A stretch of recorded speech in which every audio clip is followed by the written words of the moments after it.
So it is all systems go for race number 1 here at the Mubadala Abu Dhabi Sail Grand Prix, the 2025 season grand final. And this is a situation that Hannah Diamond referred to. This is a very small start box. So Stevie, you're really going to have to watch your P's and Q's and get yourself in a good position before that line goes wide. The tension on board these boats in this light air, it's so tight in the pre-start. Yeah, it's really tight, and these boats look like they're really close to the line with a minute to go. Yeah, I mean, it's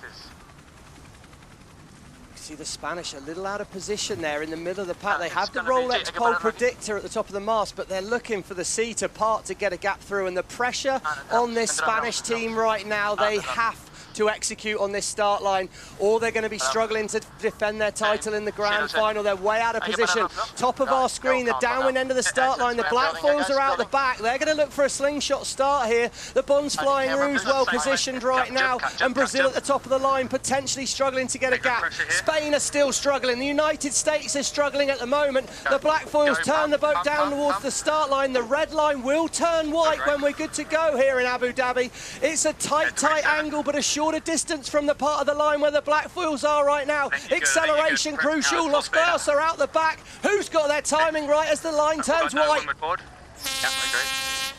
Oh, it's the slow start, but it's the Swiss out of the middle of the line that have nailed the trigger. The Mubadala Brazil as well are going to accelerate fast from here, but can any of the teams build speed? Emirates, Great Britain stuck in the pack. The black foils, one hull out of the water, and it's a drag race, a short one at that to Mark 1. freezing pressure the whole time. And we are off and running in Abu Dhabi. The 2025 season grand final is underway. This is race number 1. And Hannah Diamond, as they approach mark number 1, this is not a race where you can avoid or have a bad start because you will be put on the back foot in a hurry. Yeah, that's right. And with just 3 left to complete with this race, it's going to be all the more important to get ahead when you can, because there's not a lot of opportunity to catch up. So at Mark 1, Stevie, the whole shot goes to the Swiss. As they will come around, it'll be Mubadala Brazil behind them. The Black Foils in New Zealand in a good position as well. And there you see the French off the back right side. Yeah, that's right. And I think the Swiss just were in the optimum position. The story, though, Spain, Australia, the Bonds Flying Rouge. The trouble is, if you start the downwind end of the line, it's less distance. But if you get it wrong, the whole fleet can take your win. They're in an absolute vacuum right now. The only saving grace for the Bonds Flying Rouge is Los Gallos, the Spanish, are also out the back. Emirates, Great Britain last. They're all putting themselves in the fight. Early manoeuvre after Mark 1 could be key for the Australians if they hope to get back in the race. And there go Los Gallos. They're first to manoeuvre away at Mark 1, aggressive tactical manoeuvre from the Spanish team. You see the different strategies playing out. You see Germany, Deutsche Bank, North Star Canada, Rockwell, Denmark taking it to the absolute limit. Stevie, is this a situation where they're going to try to lay it into gate 2, the DP World Gate? I think Australia will probably try and stretch the course the other way now. Spain are going to suffer because there'll be a big hole in the wind made by the fleet, but in the next 20 seconds they're going to get a little bit more wind and the Spanish will start to accelerate. So they should be fast at the bottom of the legs, but yeah, you just want to be that Rolex sprint leader if you can here. The Swiss now will try and keep it simple. No one inside. Used to be out of the gases fairly quickly. There you go. It's exactly there. The Spanish coach saying there, Hannah. It's tricky that turn at Mark 1, isn't it? Because it hurts an awful lot when you first make it, but hopefully long term it comes good.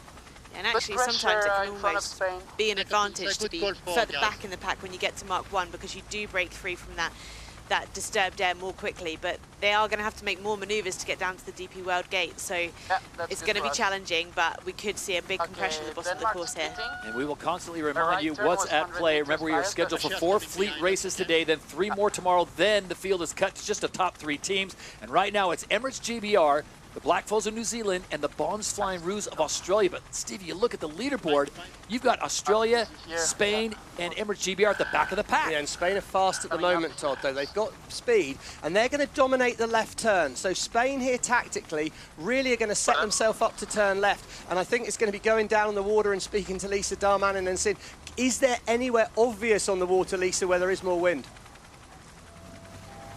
It's really hard to pick, Stevie. When it's so light, it's so hard to read on the water. I actually just looking at the speed of the boats where Rockwell is going, so they turn right, they just look like they'd be able to unstick that hull. So I do like where they're going at the moment, but there's nothing really significant out there telling us which way's better. But it really is avoiding the disturbed air. So if you're out in front, it's so much easier. Yeah, nice to be in the front, and it's good to be out there. But I think what's looking at that at the moment, it looks like it's been a big rotation to the right in the wind, because Australia have sailed nearly straight down the course, and it's actually ended up hurting the Spanish team. It's really cut them some distance. Tight in at the bottom here, right of way with Australia versus the Red Bull Italy team, but they've got to watch out for the United States in front. It's so hard when things get low at the bottom. Of course, Slingsby sounds calm, and the Australians, the Bonds Flying Rouge, well, they're showing us 12th at the moment, but for my eye, they've made a big gain on this downwind leg, got themselves right in the game, and I love how calm Slingsby sounds. And a penalty to Rockwell, Denmark, as they sail out of bounds, so they will have to drop back a short distance, and this could give the lead, the overall lead on this race to Germany. Deutsche Bank, as they currently sit in second. Top of the course, you see the Swiss. They currently sit in third overall.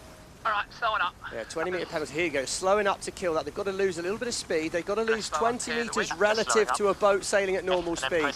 So here we go, he's losing his speed. We should see that P sign rub off when he turns away from the wind. First time you've done one, wasn't it?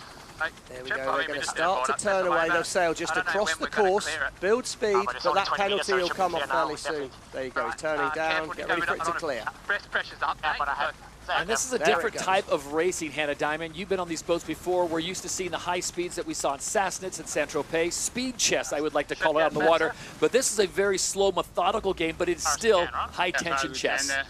Yeah, it's a totally different game when the conditions are like this. And you can see at the bottom there, actually, sometimes your strategy is almost dictated to you by where you position your previous maneuvers. So you have to look really far ahead, and stay away from the other boats is going to be key. But with 12 boats on the course, a small race course, easier said than done.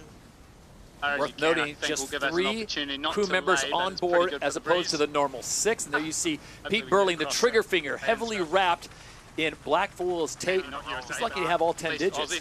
Well, yeah, there's a pretty scary moment, wasn't it? And Pistol Pete, well, he's managed to pull the trigger okay on that start line, it seemed, as we see Rockwell Denmark still very much in the match here, but it's Germany Deutsche Bank that have actually extended away.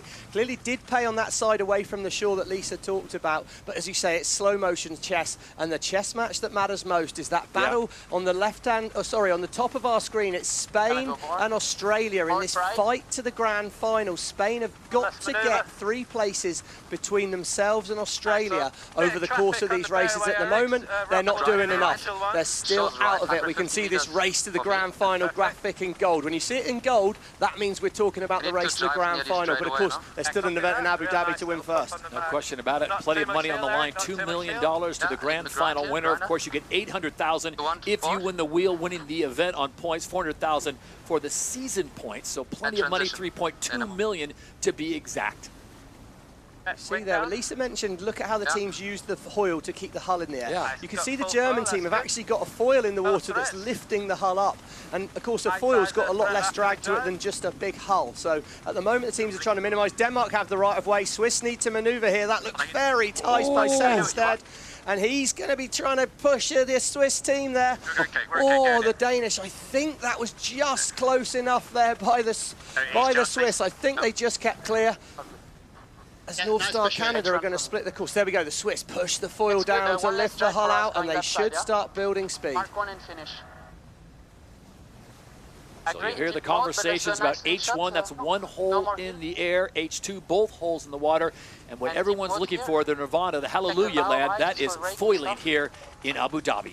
I think later races today, there's a good chance the breeze builds a little bit here, Todd, but it's an absolute chess match. And as I say, when it is this light, when you're in the pack and the wind's disturbed by the other boats around you, you're effectively losing potentially 3 or 4 kilometers an hour of wind, 30 or 40% of potential horsepower.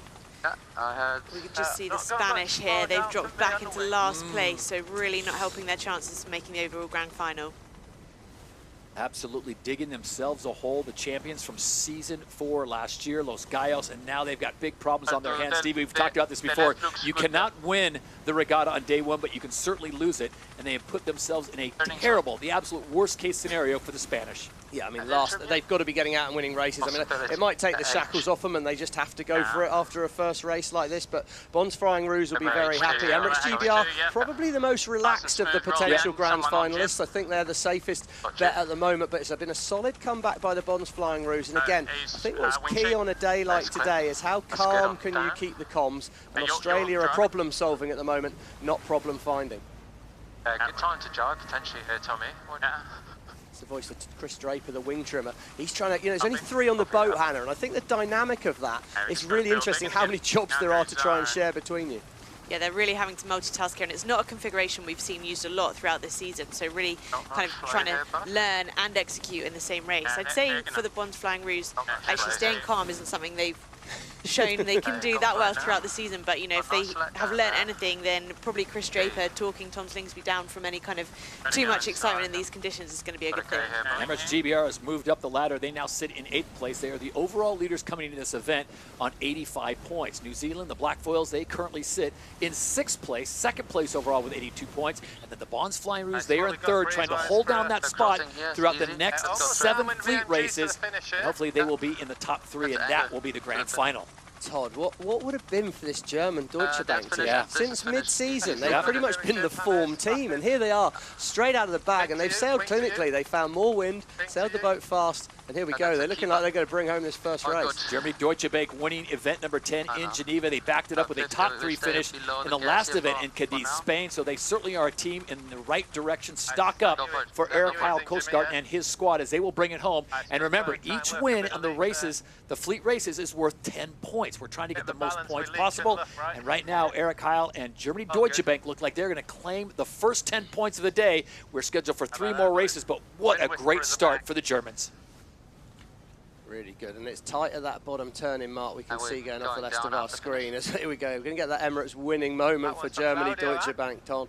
And the Emirates winning moment does go the way of Germany Deutsche Bank as Eric Heil continues the upward momentum for that squad, and they win the first race here in Abu Dhabi. Got to be happy with that. Tight at this bottom turning mark, though. Rockwool Denmark have done a great job on the downwind. They've managed to go round the outside here. I think they're going to be following in North Star Canada. They're going to get a 3rd place, and yeah, here we go. What of Australia? They've got a tricky way to finish this, trying to scrub off a penalty on the Australians by the look of it. Could be costly. Any gain for Spain right now, absolutely key. Nice race, guys. Really good race. Giles Scott and North Star Canada, they will claim 2nd place. Great middle of the season as they picked up the victory in Los Angeles, event number 4. They also finished 2nd in Sydney, so they had a good run there, and then finishing the top 3 as well in San Francisco. Your wing, Bill. Yeah, that penalty for Australia was for pumping the boards, and we knew that was something that the umpires were going to be looking closely at this weekend, so they must have been pushing that a little bit too hard. Rockwool Denmark will finish in 3rd.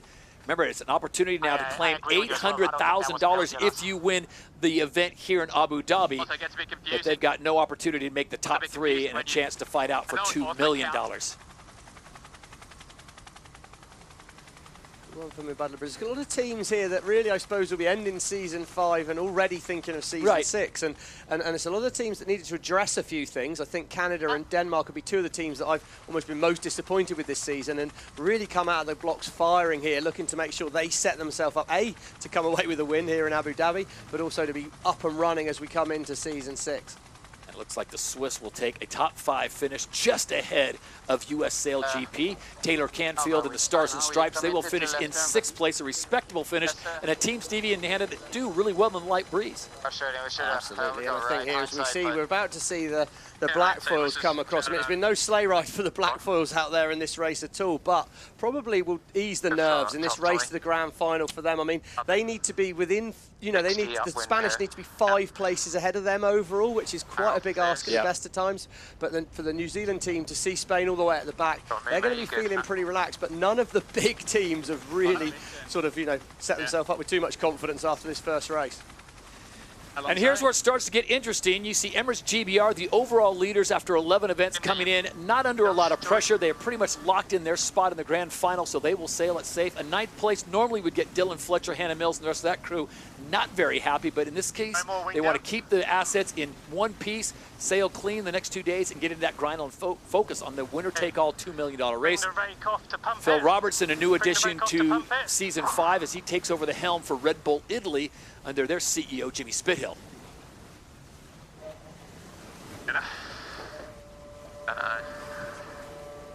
So it's Italy taking 8th. Emirates GBR will finish in 9th. And looks like the Bonds Flying Roos will finish in 10th, so they will pick up a single point. Trigger happy, eh? Gotta remember that rotation just takes away. But an absolute worst case scenario for the defending champions in SailGP. Los Gallos, Spain, finished in dead last in race number 1. Cardonita, where did the Swiss enter the line?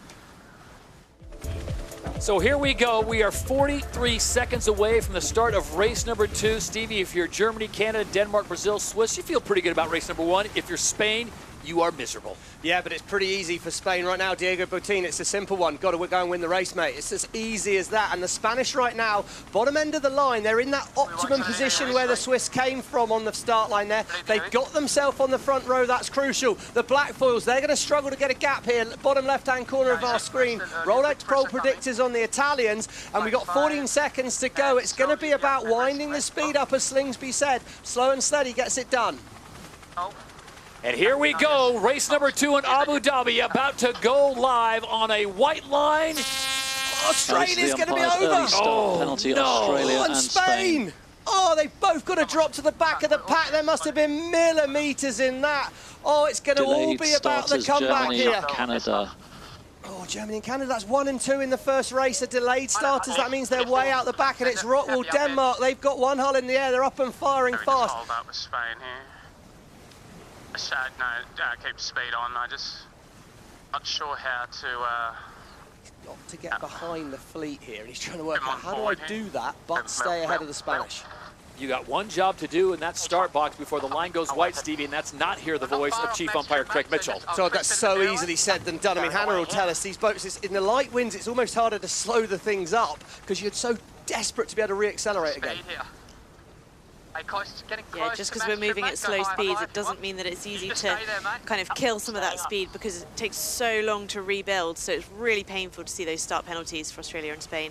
Rockwool, Denmark, your Rolex sprint leaders, and here we go. The race is on at mark number 1. It is the Danes out in front, France in second, Red Bull Italy in third, and US SailGP currently in 4th. I think if I'm Tom Slingsby, I go all in on just trying to make sure Spain and me stay at the back of the pack here and come away from this race with minimal points. Slingsby's going to be hunting the Spanish straight after Mark 1 as we see Rockwool Denmark manoeuvre away. Well, it's all the big names again. Somehow Burling's got himself out of it. Here we are on board Spain. Spain cannot just get to the grand final. We're holding up the Australians. They've got to get ahead and they've got to get some boats between themselves and Australia. Slingsby's going to stick like him to glue in this race. And you want parity in SailGP. The winners of race number 1, Germany, Deutsche Bank, find themselves in dead last. Spain, who are trying to get themselves into a top 3 position, coming off a last place performance in the first race, are in 10th. And their arch rivals to get that 3rd and final spot, the Australians, are in 11th. On you, Nico. Power up the boat. Yep. Spain's not managed to get rid of that penalty by the mark. They're going to have to get behind the fleet. They're going to have to get behind Australia. This gives Slingsby the opportunity. I still think he's going to stay with the Spanish and just try and send them and keep them at the back of the fleet in this one, because I don't see a lot of points on as a possibility for the Bonds Flying Rouge right now. It's a race with a race. Remember, for these two teams on the screen right now, all they're going to be caring about is making tomorrow afternoon's grand final. So yes, they're at the back of the pack. That might seem a little bit confusing. Why aren't they trying to win the race? Well, they're trying to make sure that over the course of the season, they get to the grand final. And right now, all that matters for the Bonds Flying Rouge to do that is beat the Spanish. Meanwhile, out in front, Rockwool, Denmark are having a great race with Nikolai Sehested. Could this be the event where they pick off an event win and walk away with $800,000? They look good right now. France sits in 2nd place. Red Bull Italy with Phil Robertson at the helm sit in 3rd. We've got a new flight controller on board Rockwool Denmark. Ed Powis has come in. I mean, he's got a lot of flight going on right at the moment, that is for sure, but maybe it's a little bit of a lady luck on board that Danish boat, or just a little bit of a twist in the team dynamic. But yeah, great start to the day on board Rockwool Denmark, and it looks pretty smooth. One. There we go. They're just trying to pop that hull up with the foil. I got twist, Nico, so I can. What's up?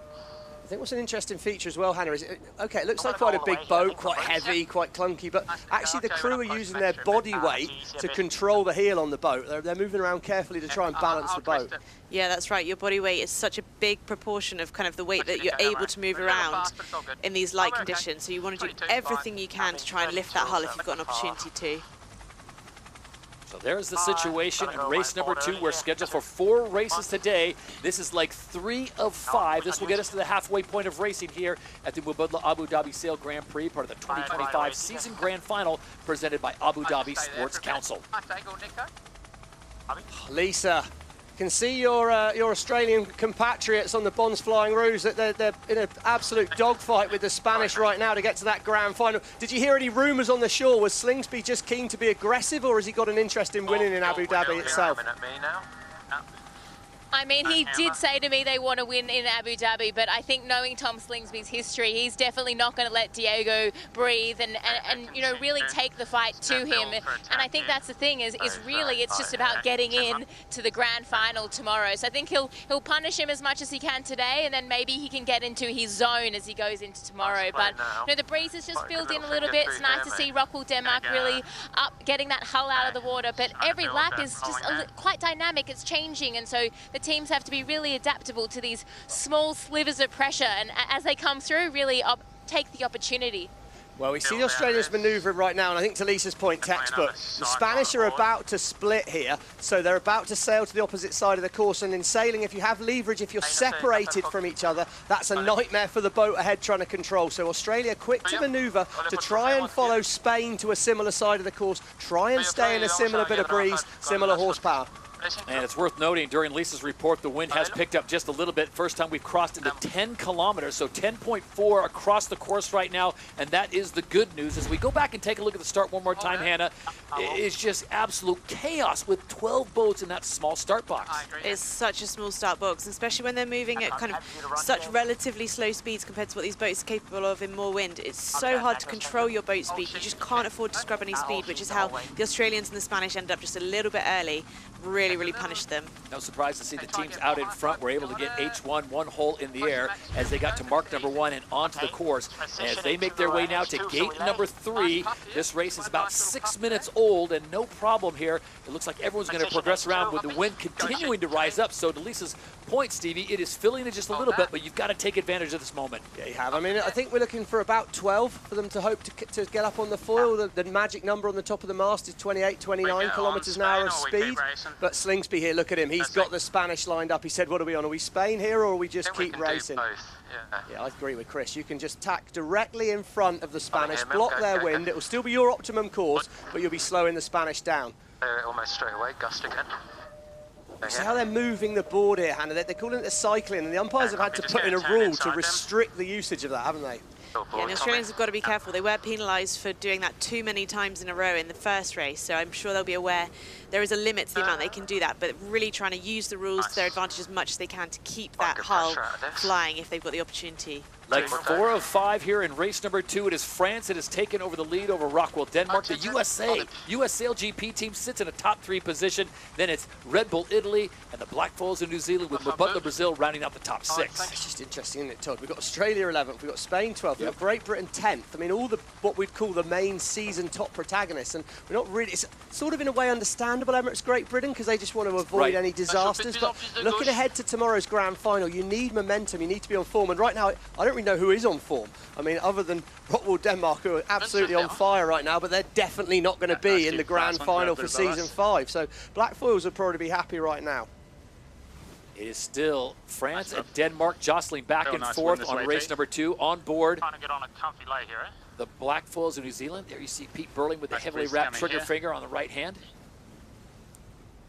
Burling and Took. I mean, it's calm. It's so interesting to hear the comms there. They're trying to keep it simple. He said, I want to get to an easy lay. I want to get to a position where I can manoeuvre, make it to the mark where Rockwool Denmark are about to arrive at now with no more manoeuvres after this last turn. Trying to keep it simple, avoid trouble. A bit of age and experience. It's not the time to make a bold move right now. Stick or twist. It's time to stick. Hannah, these are people of your ilk. You've been on board with a lot of them. This pressure this weekend with the money on the line, I don't want to say it's par for the course, but they've been America's Cup, Olympic gold medalists. I mean, this is what they do. They are built for this. Yeah, that's right. I mean, I think the nerves will be high on board, but it's always good to get that first race underway, and this means a lot to the sailors. Not only is there a huge amount of prize money on the line, but there's also kind of the prestige and the kudos of hopefully coming away being the grand final champions. So there's a lot riding on it, but as you say, the best sailors thrive in these conditions, and they'll be really looking forward to the rest of the weekend. Thriving right now, it's Rockwool Denmark and Nikolai Sehested. Their comms throughout this race has been calm and easy, and they do it. What a beautiful race they have just sailed, and they are going to come home and bring home the win in race number 2, and a great showing for them as they look to finish out season number 5 on a high note. And your Emirates winning moment in race number 2 goes the way of the Flying Danes. Rockwell, Denmark takes race 2. The trouble with these conditions, Todd, is sometimes it's just like a slow bleed. You make a decision and about 3 minutes later you realise it was a really bad decision. And we look at our leaderboard on the side there and we can see that Spain have managed to jump their way ahead of Great Britain. I'd say they're ahead of Great Britain. They're shown on the leaderboard as 10th and not 9th, but actually strategically Spain are ahead of Great Britain right now. So Spain will be shown as 9th. Australia is 12th. That would actually put Spain ahead of Australia overall by a point. And in terms of our race to the final, yes, they need boats between them. You know, they need to basically finish in the top 6 overall and then hope that Australia are 9th or worse. You know, they need that gap of 3 boats between them to be ahead, but it's so tight and things can change really, really quickly out there on the racecourse. Spain right now have done a nice job chipping away back into this race. Quentin Delapierre and the French, they will finish in 2nd in race number 2 to back up the 11th. Not a great showing in race number 1, so an 11th and a 2 on the first 2 races of the day. And how about Taylor Canfield and the Stars and Stripes? US SailGP, they back up a good showing in race number 1 with a 6th, and they come back with a 3rd. Hey, they were 3rd in the Dubai season opener here.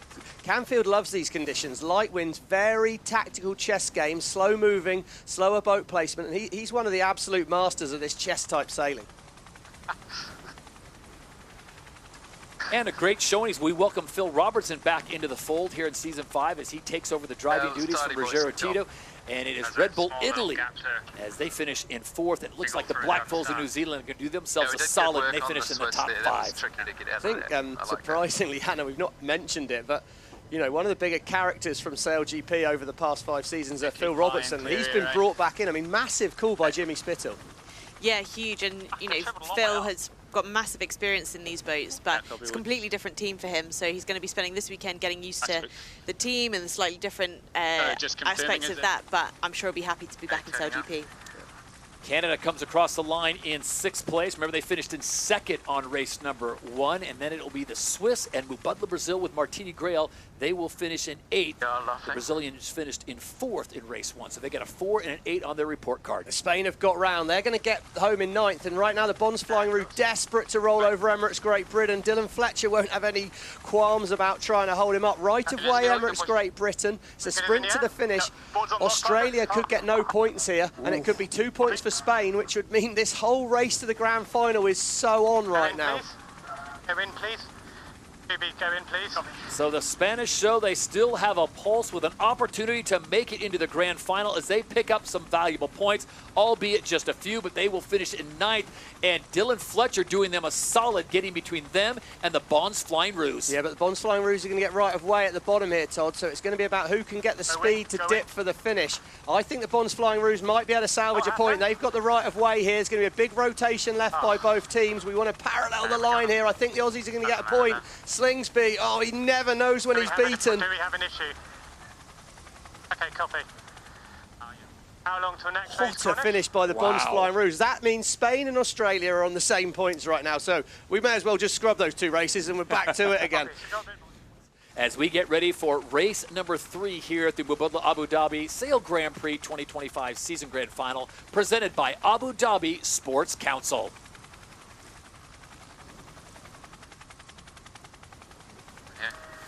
90 seconds away from the start of race number 3 here in Abu Dhabi, and it's all to play for as Spain has struck back in race number 2, and now they are even with the team that they are trying to displace in the top 3 and get into that grand final, the Bonds Flying Roux. Yeah, and look at that, Hannah. The Bonds Flying Roux have manoeuvred in straight underneath Lothgaios. They chose to come back in a little bit late, and then they've stuck themselves right in. And for Diego and Florian, well, they've won a gold medal.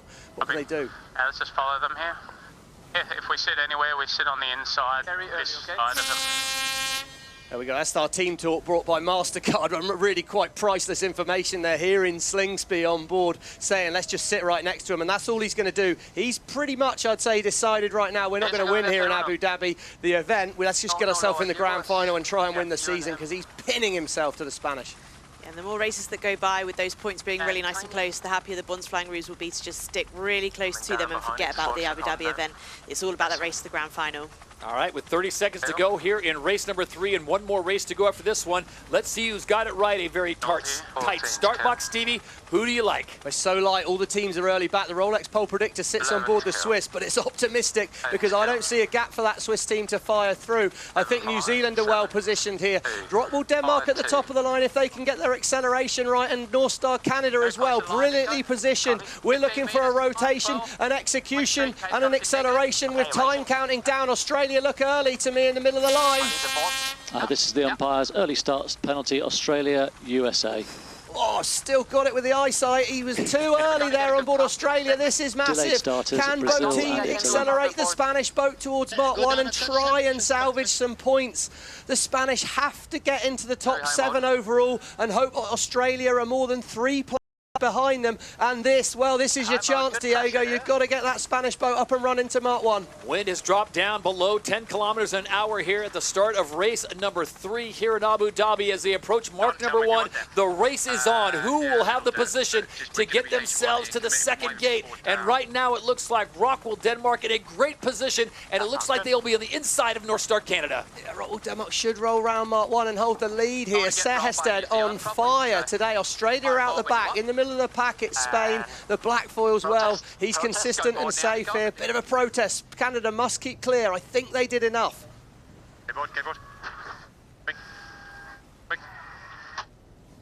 And your Rolex sprint leader goes the way of North Star Canada. Giles Scott and crew in a nice position right now. The Canadians with a 2nd place and a 6th in the first 2 races. So interesting, this sort of game after Mark 1, because it looks like the Swiss are going to manoeuvre away here and try and find wind the other side.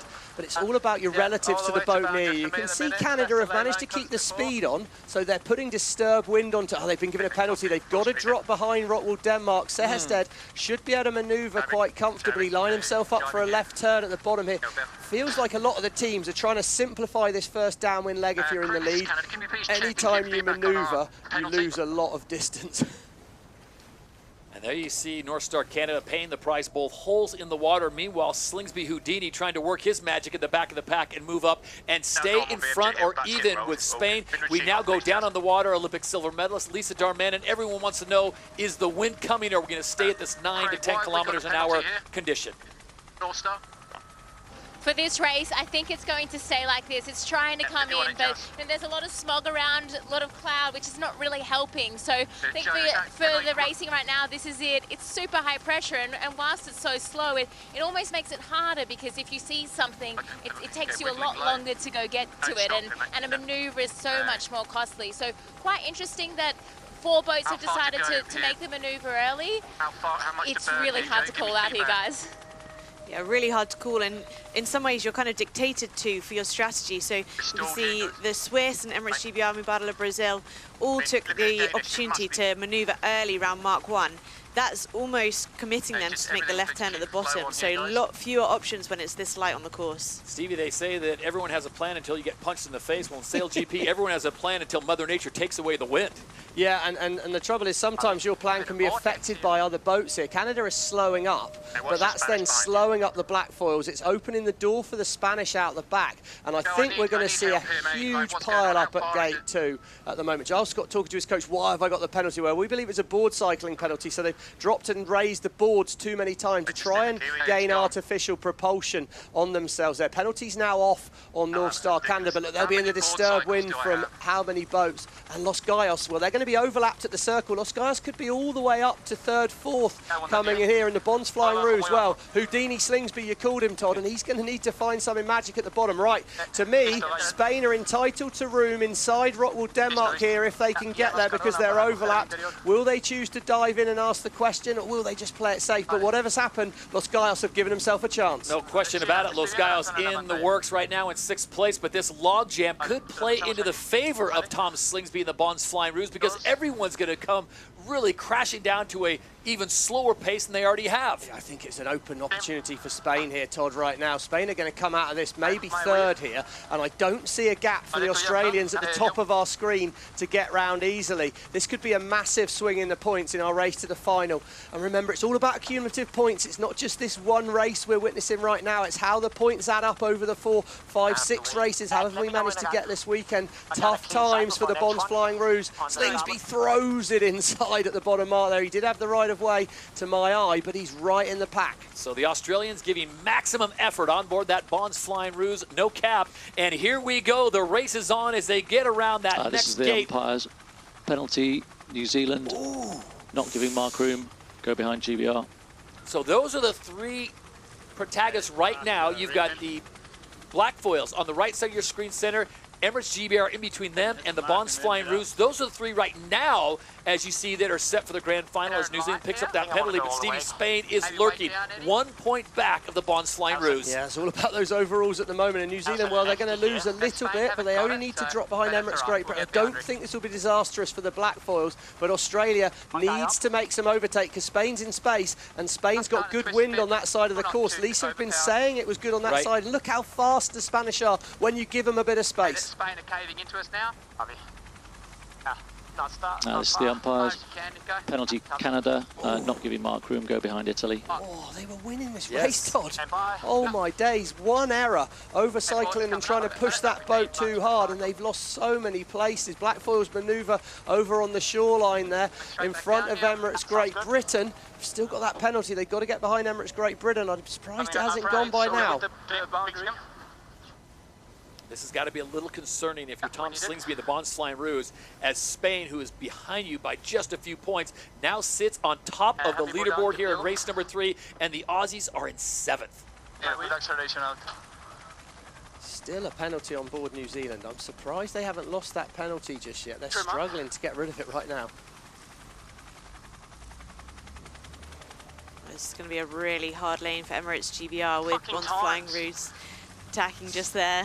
Oh, that's a bit of industrial language. You have to apologise for that. I'm sure you can understand the stress and tension on all those boats. That was, yeah, not a nice moment there for the Australians. And Slingsby's going to have to re-accelerate that boat quickly now, or he's going to park up. But you can feel the tension starting to come into the racing here. Chris Draper leaning over, trying to work the pedals there, try to get the handles, get some hydraulics there. Meanwhile, on the right-hand side, Emirates GBR, and continuing to go on. And apologies once again as Dylan Fletcher, the overall leaders in Season 5, just seem to have it dialed in right. There you see Hannah Mills on the left-hand side of the boat. Slingsby there, he's really fired up right now, and that will be because the Skyos have found space and are up to 3rd at the moment.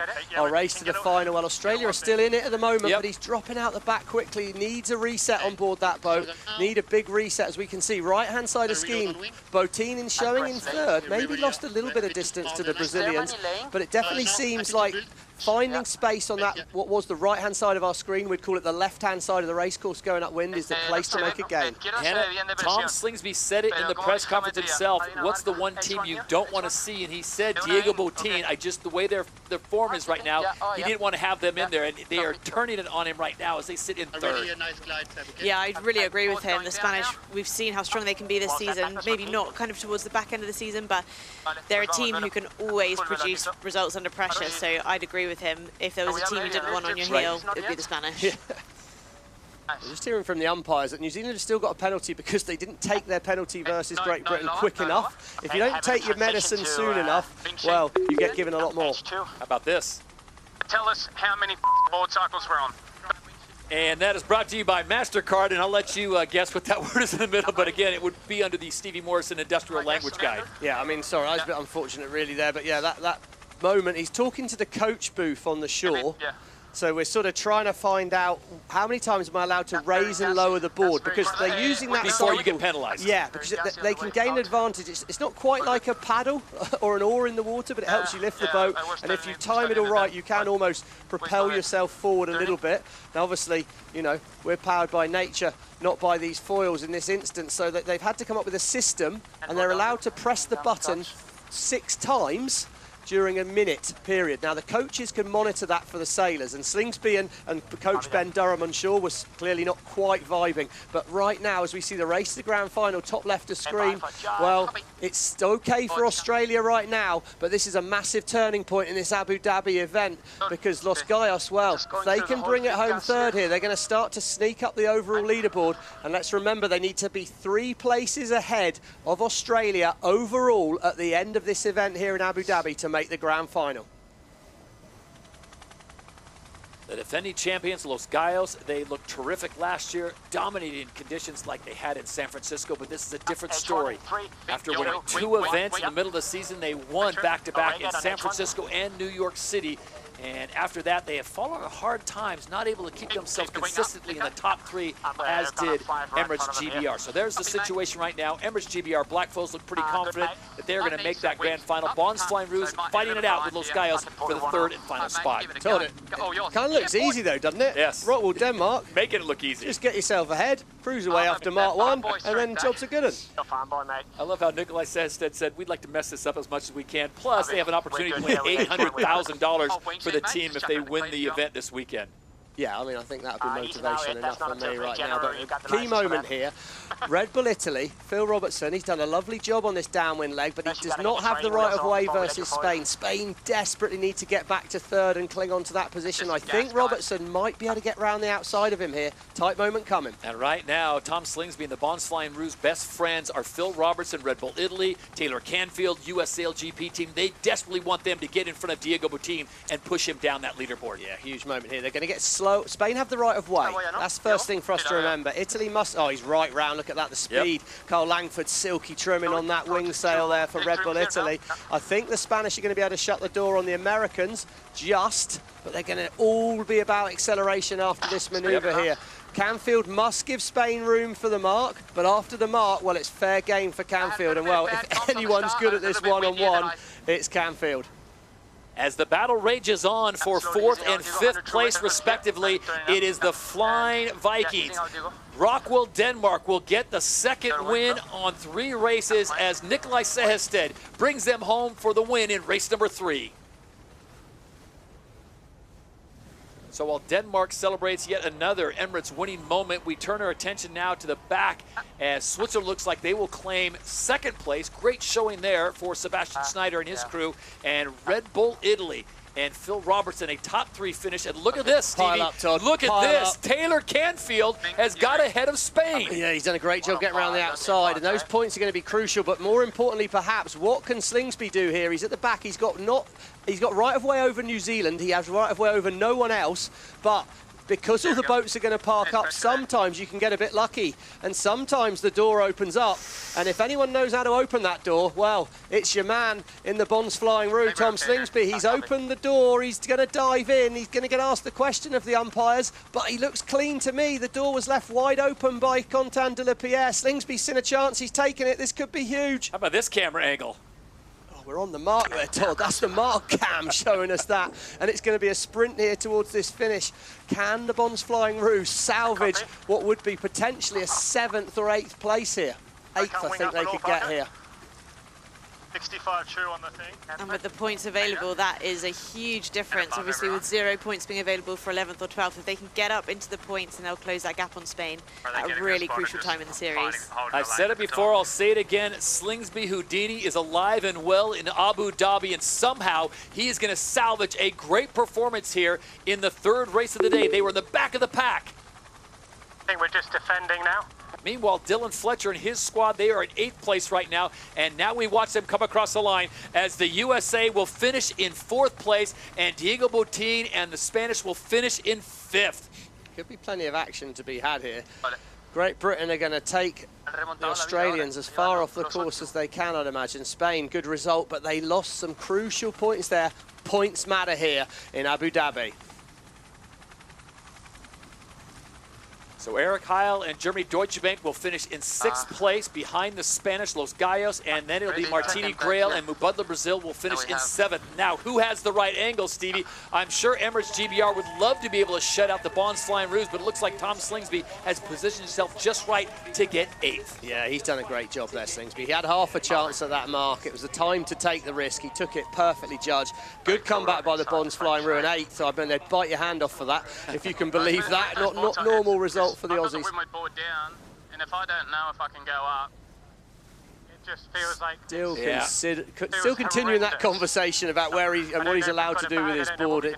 It's an interesting sort of development that proves the learning to. Of course, you give any athlete a slight set of rules, they're going to find the grey in it, aren't they, Hannah?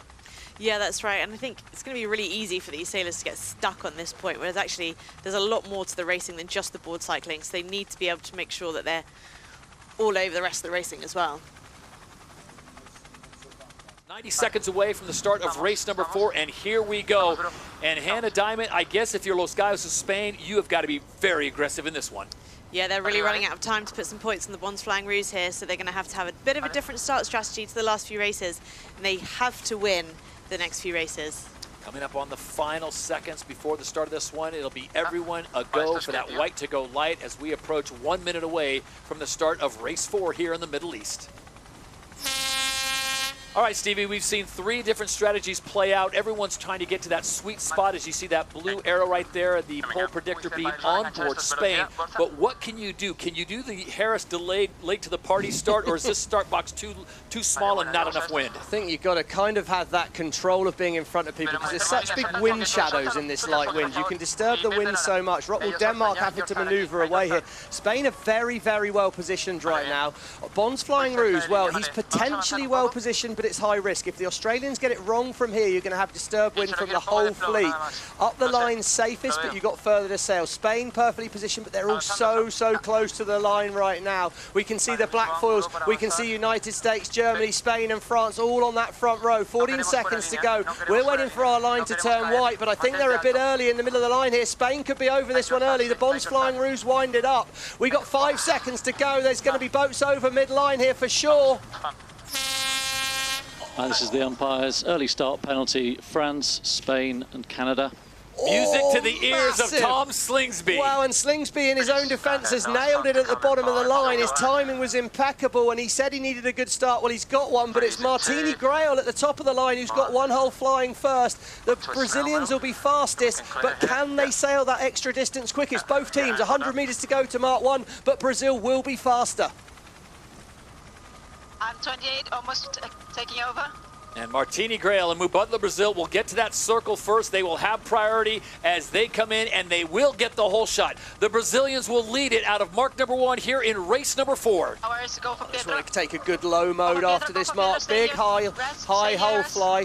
And let's keep it high, and work the boat down from Mark 1. Switzerland will be fast over the top of the Bond Flying Rouge. They've got to be sure they're clear. Oh, Snyder, sorry, is absolutely full of confidence on board the Swiss there. Did a great job. And wow, how's that going to feel for Tom Slingsby? First time he's had clear wind all day. You down, mate? What do you think, Hannah? Have Spain blown it? I think they've got a much harder task from where they are now. Yeah. They're still trying to kill that penalty. Oh, look at that. Got to be last round Mark 1, Todd. They've got to be last round Mark 1. And the black foils are out the back as well. But Martini here looks pretty confident on board there. And we can see a little bit of change on the Brazilian team as well. Pietro Sabello, wing trimmer there.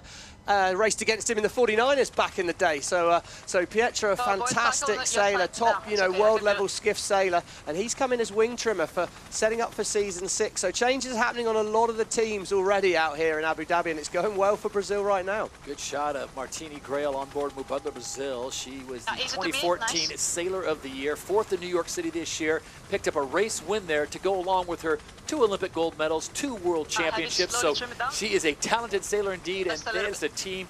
I got to think in season 6 is going to be on the rise, Hannah.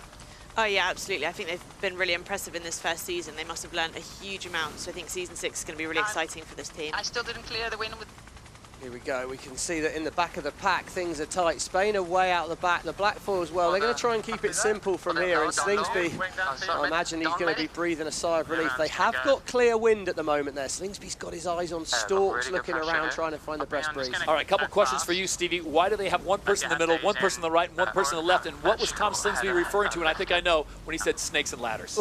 It's just saying how change but the reason they got someone at the front is they're trying to trim that front sail, the jib, more efficiently. The angle you can get by pulling down on the back edge of it will give you a more efficient shape. Why have they got Chris Draper on the right-hand side? Well, because actually there's not enough wind to hold the wing down on its own. So Draper's sat down there and he's pulling the wing sail down. You can see them cycling the board on the left-hand side of the screen as well. So yeah, today is a day for multitasking. Here we go, Chris Draper, international athlete on the grinding handles as well. But they're slow, there's not a lot of wind in the middle of the track. I think that there's a big breeze over there on the right, buddy. Yeah, I think we've got to go that way. Got a letdown coming here. Feels like they're saying there's more wind in towards the fans on the shoreline. You can see Rockwool, Denmark. Well, Serstedt doesn't seem to be able to do anything wrong today. Out the back at the start, but he's right in it at gate 2. And as they get to gate number 2, the DP World Gate, it is Switzerland out in front, Mubadala, Brazil in second. We now check in down on the water with Lisa Darman. And Lisa, just moments ago, we heard the Australians talking about the right-hand side, more pressure. Do you concur? Can I drop the board again? Yeah, so actually where Spain are right now, so they're far out of the side that Australia is heading. They're the only team up with a hull, so a hull out of the water. So that is a really good indication when it's hard to read the water on the sea. You look at the boat that is able to get up one hull out of the water. So Australia coming back, I think they're protecting Spain, and where they're going right now might not be the best wind, but they're trying to protect their position. Brazil on the other side, where they call the wind, they're flying a hull as well now. And Lisa, follow-up question to you. We talk about the data and trying to find the wind. On board these boats, can they see who is flying H1? Can they see who's foiling amidst the fleet?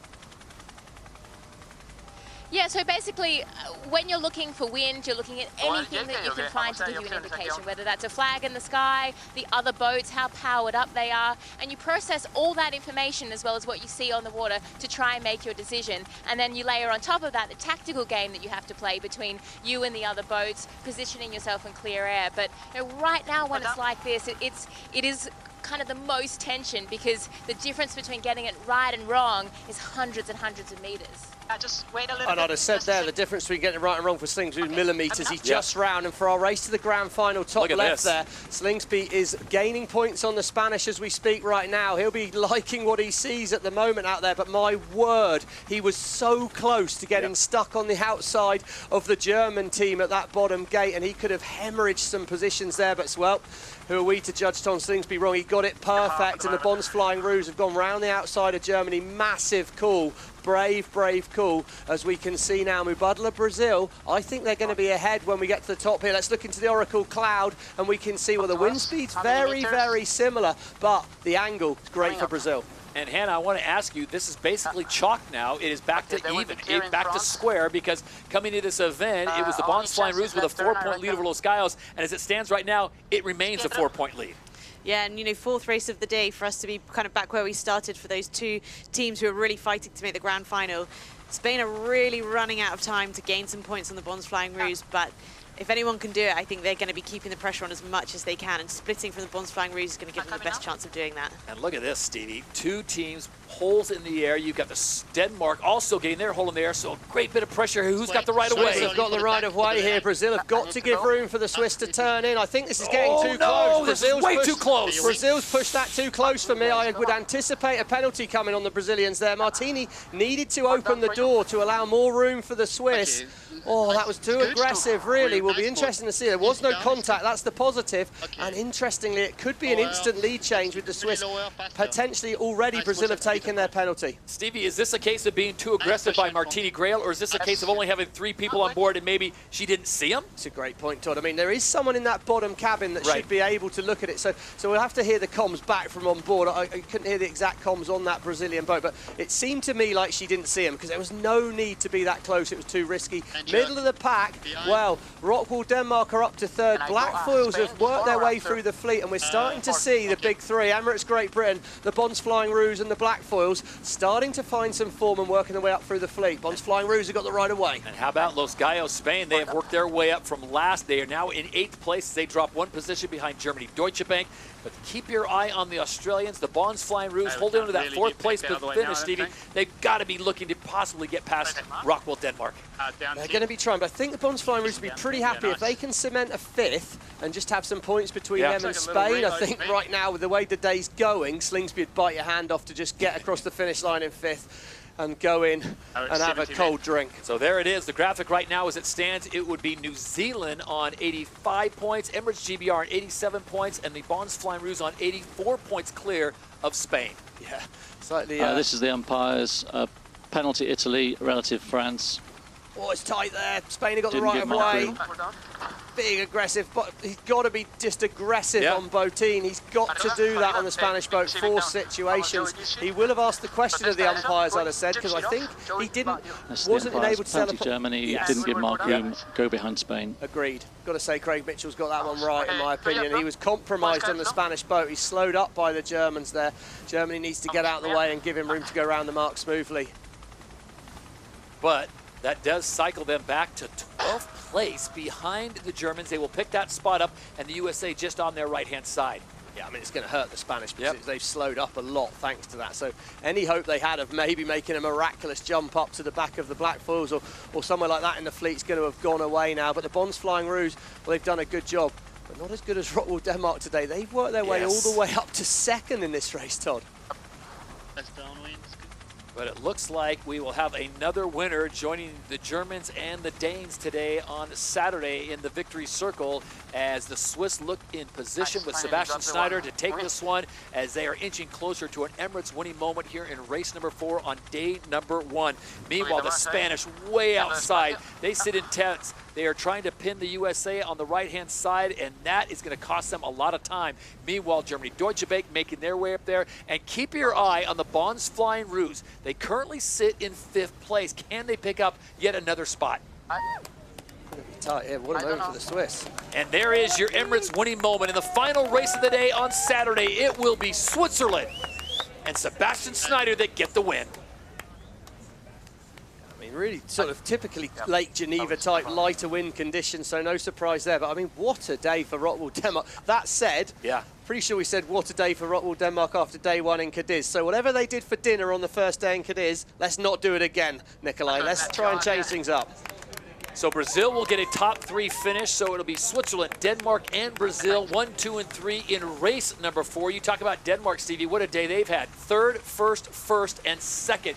Meanwhile, look at this battle. Dylan Fletcher giving no open space to Tom Slingsby in the Bonds Flying Rouge. He is not going to yield that 4th position as Emirates GBR defends. That's absolutely right. Emirates GBR will be desperate to hold Tom Slingsby out on the finish on one of these moments, having had 2 in a row where Slingsby managed to dive inside. Oh my God. So it will be the Brits, overall leaders on points. They will get 4th place.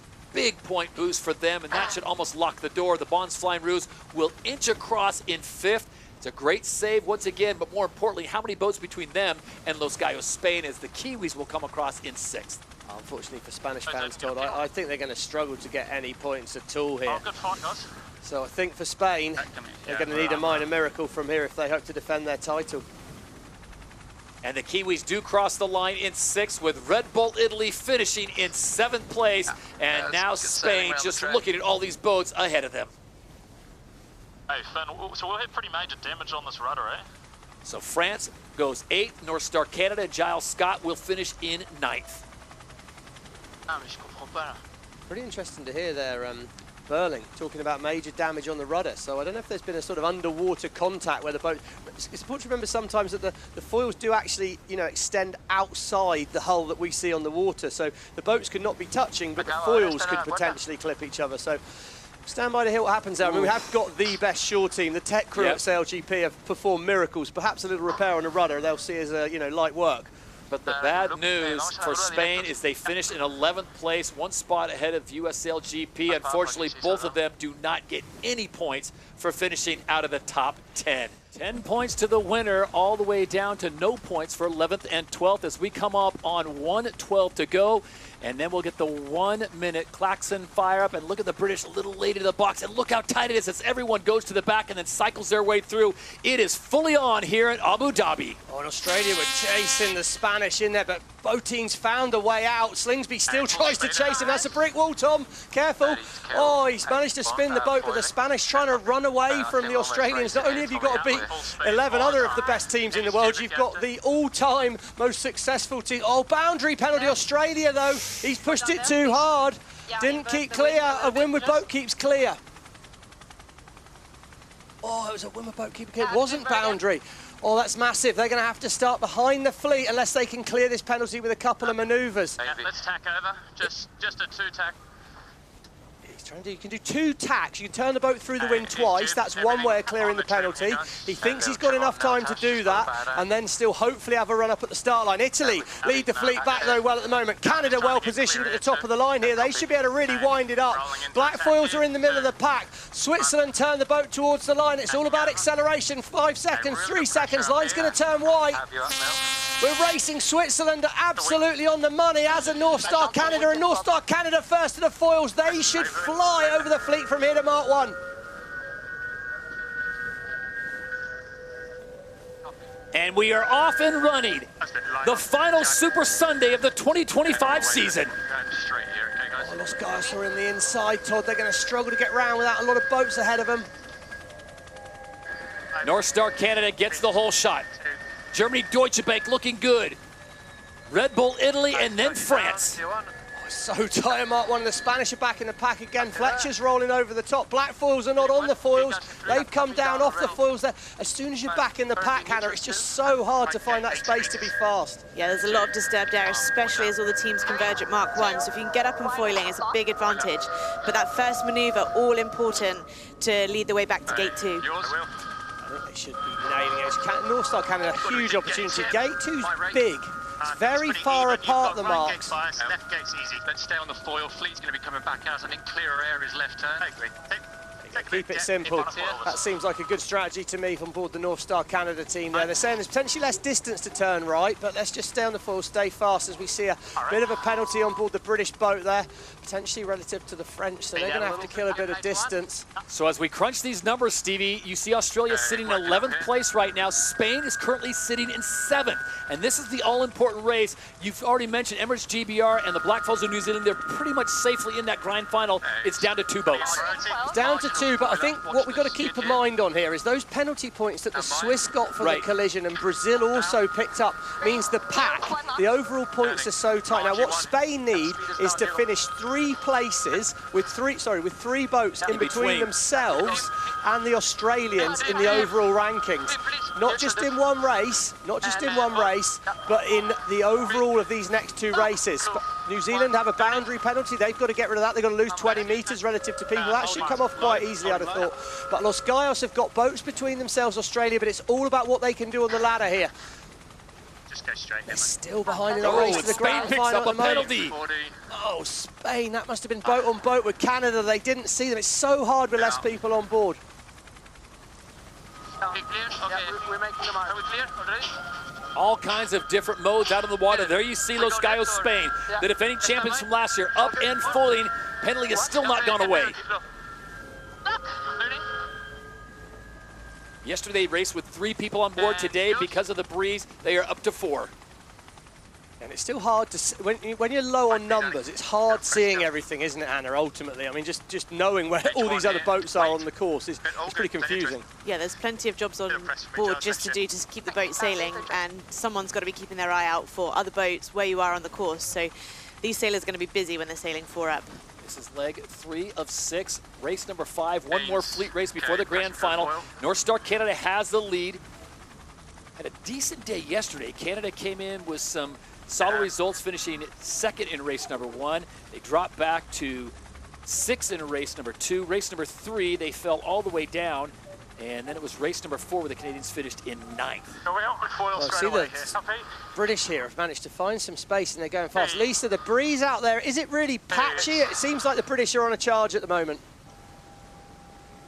Yeah, it's super patchy out here, so you might be in one bit of breeze and somebody 50 metres away from you is in a different point of breeze. But in general, where the British went, seems like there's more pressure out that way. But really, it's about getting clear air, finding some space, just so you can pop on the foils. Not many people are nailing the foiling manoeuvres out here. It's very much a touch and go, so a lot of technique involved.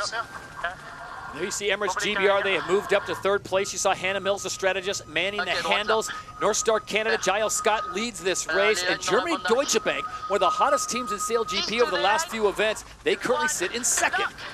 Yeah, right of way with the British here, but they choose to turn directly in front of the Canadians. They're going to really throw some disturbed wind onto the Canadian boat. Hope to stop them foiling from here. France at the top of screen have space and have the right of way, but they're going to need to get foiling to get themselves back in it. 4 boats, absolutely nothing between them here. France could well lead at gate 3.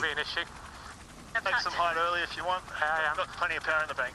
We heard Dylan Fletcher say earlier they were looking to go 1 and in right turns. They'll be really hoping to cross the French here with no issues. Top 3 teams right now going H1, 1 hole in the air as they approach this third gate. On the mark. You just saw the sort of white flakes coming off the wing there. That's not a glitch in the system. The matrix has not broken, glad to say. That's just sort of demonstrating where the disturbed air comes off the wind. If you were in that area behind and downwind of the British, you'd be getting less wind, less horsepower, and potentially going a lot slower. Late move by Canada. Didn't feel like they saw them there. They've absolutely parked. Should have seen the French earlier. Costly arrow. Big turn down for Germany as well. Contant de la Pierre is back in the game. And as we can see in the background, well, Australia are up to 9th. And I think that means they'll be starting to eat back into the Spanish's advantage. And Rockwool, Denmark 11th. I thought it was nearly impossible for the Danish to lose this event. And they're trying. Come on, Nikolai, don't do it to me. They had a massive lead coming in today. This is for the event win, not the overall grand final. But Rockwool, Denmark, they could salvage the season, Hannah. Really winning this event overall, they get $800,000. Yeah, and they've had plenty of good Saturdays before, but Nikolai's so aware that their Sundays haven't been so strong, so it'd be a shame to see them drop out from the lead at this point. They'll be working hard to catch up through the fleet here. I don't think we go for it, TJ. I think we just hold and go H1. Still sounds pretty calm on board. Yeah, hopefully they weren't out celebrating in Abu Dhabi last night too early. That's all I can say. What's interesting for me here, let's think about the grand final, which we've got to think Emirates GBR are going to be in right now. And of course, there's Spain and Australia, that battle between those boats. Slingsby's got the Aroos going fast here. They're back in the game, reassuring for Australian fans. First time we've seen a British boat out in the lead though, Todd, and they're looking pretty quick. It's the first time one of the top boats has been at the front of the fleet. Important number, 6-7. As Spain has moved in front by 1 spot over the Bonds Flying Roos, and once again Tom Slingsby. Remember folks, he started in the back of the pack because of the penalty in the start box. He has gone from 12th to 7th. Yeah, and actually gained. If we look at that race to the grand final, it was down to 4 points. It's now up to 5 because Slingsby's improved his overall performance. A real good pressure coming down this side. I think it's worth 2 jives from here, don't you? There we go, the team talk there, brought to us by MasterCard, getting us on board the boat with Dylan Fletcher. They're saying it's worth doing a couple of extra manoeuvres. That's how patchy the wind is. They're trying to find these extra areas of wind on the course. We heard before the racing, Stuart Bithell, the wing trimmer on the German boat, said you need your lucky pants on today because it's not very easy to find that wind. But the British seem pretty confident it's that way. Aggressive manoeuvring, and it's a big rotation in the wind to the left. So good move by the British. So gate 4, the DP World Gate, it finds Emirates GBR out in front. North Star Canada has dropped back to 2nd place. Germany Deutsche Bank, they sit in 3rd, and here comes Contant de la Pierre and the French, rounding out the top 4, and then a big gap back to 5th, and Phil Robertson and Red Bull Italy. Foiling tack as well, that hand, that's pretty impressive. Yeah, really impressive, and I think, you know, they're happy to throw in some more manoeuvres for those teams who are looking at the grand final. They're trying to learn the course and really push the limits of the boat because they've got the big race coming up later. And look at this, Australia, the Bonds Flying Roos, they have moved up ahead of Spain, so maximum effort for the Aussies, Stevie, as they put the pressure on Los Gallos, the defending champions from last year. Oh yeah, I mean, Spain have really got to travel places on this race course if they want to get past them, and they can't have the Australians ahead of them in the overalls or in this race even, so this is disastrous news for the Spanish team, defending champions, remember, but as, you know, as Juan Cardona suggested in that interview, you know, they're up against the 3-time champions, so not an easy fight to find yourself in. All kinds of great stories going on here, leg 5 of 6. This is the first fleet race of the day. We've got one more, and then it's the 3-boat grand final. You've got Emirates GBR, the most consistent team on the year. They are leading race number 5. Canada's dropped back to 2nd. Then you've got the battle between Australia and Spain. The Australians have moved ahead of Los Gallos, Spain. And then you have Denmark, who was leading coming into this Swiss in line to win $800,000. And Stevie, they are in 12th. They are in jeopardy of flushing the mouse and missing out again. Yeah, I mean, it's unbelievable, isn't it? But that's just what this racing's like. It's so tight. And this is where it's a slightly different game here. As we see the British, they turn, they're going to head in towards the Emirates finish line there. And it's been a clinical race when they got a bit of space. So it's Emirates GBR that will bring it home. And what a way to set themselves up for a possible showdown in the three-boat grand final. The Emirates winning moment goes the way of Emirates GBR. Well, that's the first time all weekend they've... yeah, how good it is to be foiling. I'm with you on that one, Dylan. Absolutely with you. North Star Canada, good result for them, and that'll really see them move up the leaderboard. That is for sure in terms of the event here in Abu Dhabi, Todd. That'll be their goal, that $800,000 they'll be trying to chase that down. Yeah, Rockwool Denmark, unbelievable, really. Really struggling, as a Spain. Spain seem to have come off the foils. 7th place at the moment, but just not doing what they need to get back past that Australian boat. So Giles Scott and North Star Canada bring it across the line. They finish in 2nd place officially. Now the battle on for a top 3 finish. And it looks like Germany, Deutsche Bank just holding off the French as they come around that last gate. And it looks like, yes, it will be Germany, Deutsche Bank ahead of France, and that will be 3 and 4. Very much in the game, and I keep saying it, Todd. I mean, if Germany, the form they found in the back half of this season, they're literally top three standard at the moment. No question about it. They win the event in Geneva, Switzerland, event number 10, and in event number 11 in Cadiz, they come off and finish a top 3. Rockwool Denmark up to 10th. They've made a little gain on this downwind leg here. Australia and Spain. Spain look like they've got past Australia. Middle of our screen. Spain own the mark on the right turn, but the Roos are foiling. I think Slingsby's going to do the Slingsby slingshot. He should fly right round the outside of the Spanish here. Can he stay fast enough? He's going to be going nearly 3 times the speed of that Spanish boat. Flying, not flying. There's your gains. And your wheel, Steve. Yeah, my wheel. And it's quite literally the Bonds flying Roos that go past the champions from last year, and that may be the proverbial nail in the coffin right there. I think it's going to be, I mean, I don't know if it's impossible. I'm not that good at maths, but we'll find out. I think basically that overtake there could see the Bonds flying Roos pretty much put their place in the final. With just one more fleet race to go and 10 points available, it is Australia who started dead last. They finish in 6th, 1 spot ahead of Los Gallos, Spain. So what a way to start things off here in Abu Dhabi at the 2025 season grand final. And the Kiwis will come across in 8th place, so no real harm done to them. Just something you can't say about Pete Burling's trigger finger as he continues to soldier on in that driver position. It'll be Martini Grail and Mubadala Brazil. Stevie comes in 9th. Hannah, Rockwool Denmark, for my money, the big losers in this race. Yeah, really disappointing race from them. They've got one more race to see if they can take home that event final here in Abu Dhabi, but they're going to be asking some questions for sure, because this is becoming a pattern on a Sunday. Yeah, but they've got a point. Yeah. And they don't need many points, so that point's crucial, and especially with the Swiss and USA, I think they were 3rd and 4th overall before today. So, you know, that's another teams that they're really challenging with that have had bad races. So, yes, some things to think about on board that Danish boat, but maybe, not, maybe, just maybe, they're keeping the fans on tenterhooks until this last race. You look at Denmark's day 1 report card, they got a 3rd, a 1st, a 1st, and a 2nd. So to start off today with a 10th, So I get a picture. See there, Ed Powis in the middle. New flight controller, first real day actually flying the boat, I'd say, so he's got a lot to learn. US SailGP comes across in 11th place, which means they pick up no points, nor does Swiss as they cross the line in 12th. So only the top 10 teams get points, 11 and 12. Quick debrief, find out what you can do better for the 6th and final fleet race here in season 2025. And slow turn. Disappointing for the Swiss after that penalty. I wonder how much that sort of shook them up, really, with that incident at the start line in the last race they did yesterday, because they've been sailing great, you know. And we have reached the 6th and final fleet race, now 140 away from the start of this one as the teams get themselves into position. We take a look at the event standings right now. It is still Denmark's race to lose at the 800,000, Hannah, but man, the way they performed in the last one, they don't have a big margin for error. They cannot have another dead last. Yeah, that's right. They've got a 10-point lead still, which, you know, is pretty sizable for this point in the regatta. But we heard Nikolai say that he didn't really know where they are in the time back to the start. So they'll be looking to repeat what they did yesterday, get off the start line really well. And it's so much easier to get clear air when you're at the front of the fleet. Well, yeah, and ultimately they need 1 point. Yes. 1 point, and Italy have to win the race. So if either of those things, well, if Italy don't win the race, Rock will win. So Rockwell 1 point, they win anyway. Rockwell, Denmark looking for 1 single point. That will give them the event win and $800,000, and then the field will be cut to only the top 3 teams on points through the season, and then it will be the big showdown for the grand final and $2 million. So here we go.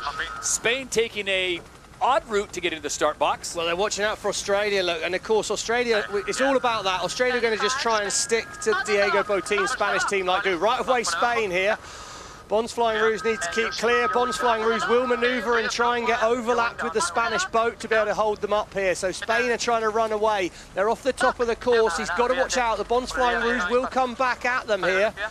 Black Foils could play spoiler for the Spanish as well, because I don't see a gap at the top of the line this time. Emirates GBR have got space lower down the line. Italy well positioned. Rockwool Denmark well positioned at the moment. Of course, we're waiting for that line to turn white, but Emirates GBR are going to have to see how that timing goes for them. Italy look a little early.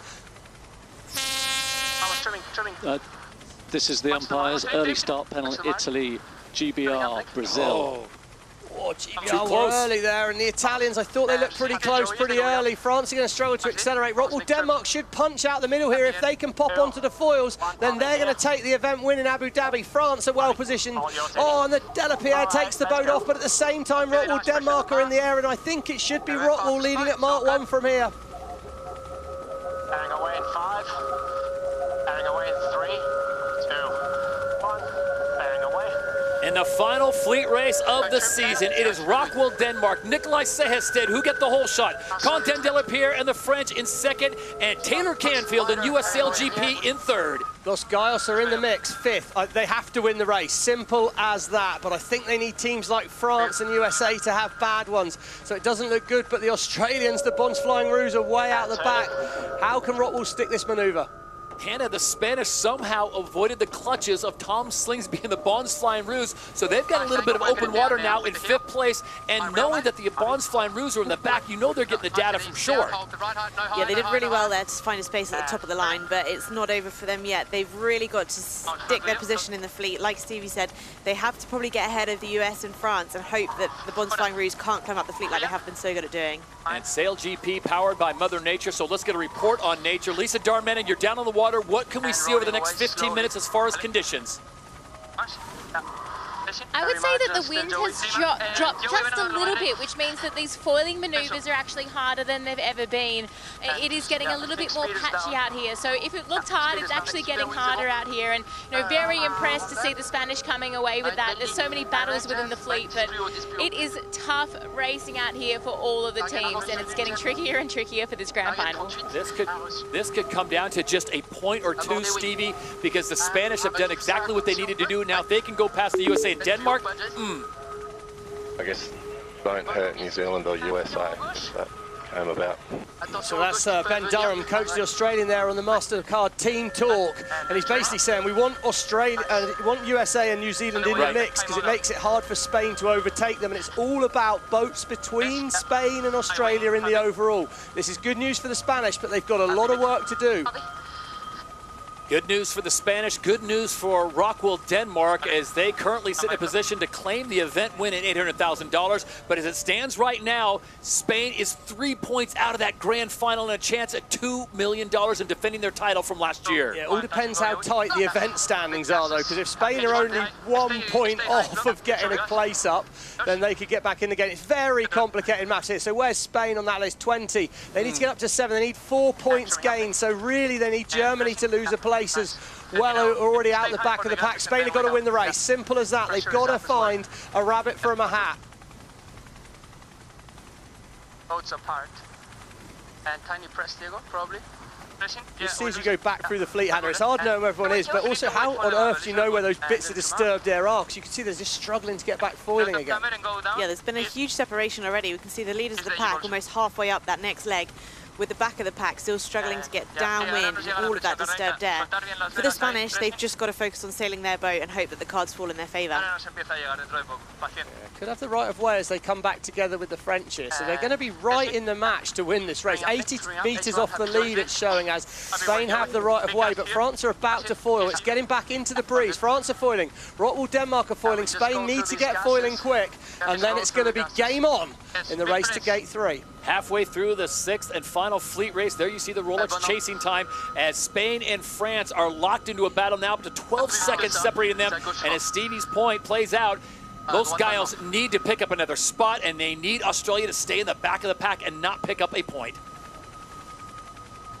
I mean, you see like the 3 of the best teams, Emirates, GBR, Black Foils, Australia, all of them just so far behind. As you say, you fall off the foil. That's what's so exciting, I think, when you can fall off the foils, but it's that little bit lighter. 14 kilometres an hour is a great number because you know you can get foiling when you're in space, but any mistake, you're going to get punished. Up and foiling. Got to stick this manoeuvre if they want to catch those boats ahead. Looks like he's going for a landing on one hull. He has done. High exit, we heard him say. They've lost distance to Rockwool Denmark. There's better breeze. You can see the darker patches on the water there. That's what the sailors are looking for. The darker bits of water suggest more wind. Can't see the actual wind. You can just see its effect on the water. And it looks like Rockwool Denmark's read that racetrack beautifully at the top end. Big gain. Bad news for the Spanish. And Quentin Delapierre and the French around the gate as well in second. So what was a tight race between France and Spain has now grown, and Spain now back up and foiling. And this will be interesting, Stevie and Hannah, to decide which side they go to. Just got it split, haven't you, Hannah?